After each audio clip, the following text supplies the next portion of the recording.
Hello, friends. It's Rabbi Shields, Associate Rabbi here at Temple Sinai, and this is our first episode of the Haftarah Drop with Rabbi Shields. And I wanted to just share a little bit with what this is going to be, and it's going to be usually the Haftarah for the week, but also sometimes a prophetic text that speaks to me, and I think there's something important we can draw out from it. And so this week, with Simchat Torah coming up, we think about the end of the Torah. And that was Parshat Hazinu.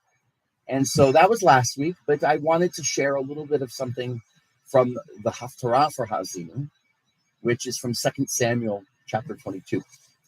And it really is like a Psalm of David. It really is. It's David's song of deliverance, and it's almost identical to Psalm 18 in the book of Psalms. And in this Haftarah, we follow up Moses' Torah, right? Moses' poetic farewell in Hazinu to King David's own song, or not King David yet, David's own song of deliverance. And the prophet king, he stands in the same poetic hall as Moses, singing praise to God as his rock, his shield, his deliverer.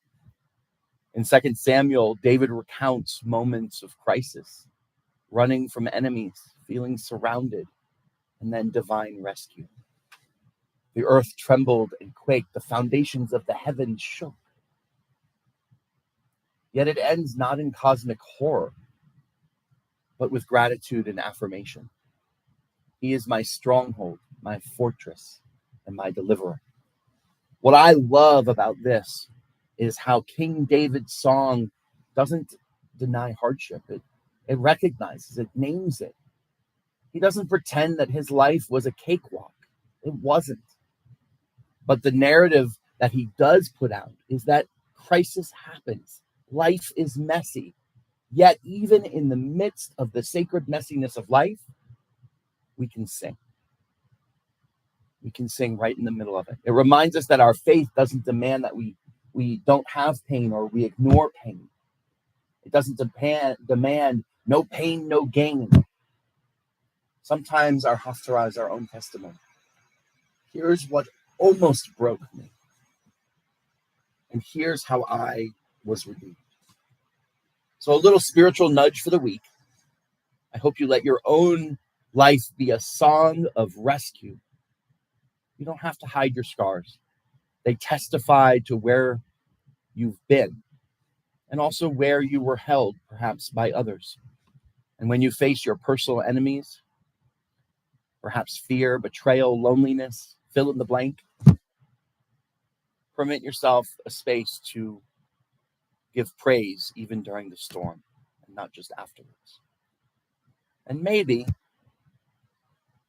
just maybe, if David could belt out this epic after being chased by Saul, maybe there's hope that we can all hit the high notes in the shower tonight. So before I say goodbye, I wanted to, since Simchat Torah is coming up, I wanted to share with you this Torah. Now, this Torah I made when I was in Hebrew day school, when I was in first grade. And I keep it with me because for me, it somehow plays into why I'm sitting here today as a rabbi. It's one of those pieces.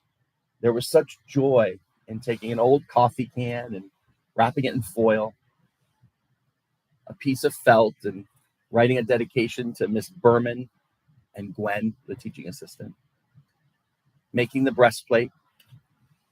It was something that anchored my Jewish identity. It's something that reminds me every day of how Judaism should be, which is a joyful expression. And so I wanted to share on the eve of her, on the precipice of Simchat Torah, one of the things that really inspires me. And there are many symbols like this for me in my life, that specific things or moments that really brought me to this moment.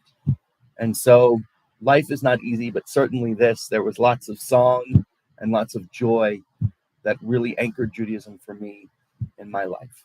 I wish everyone Shabbat Shalom.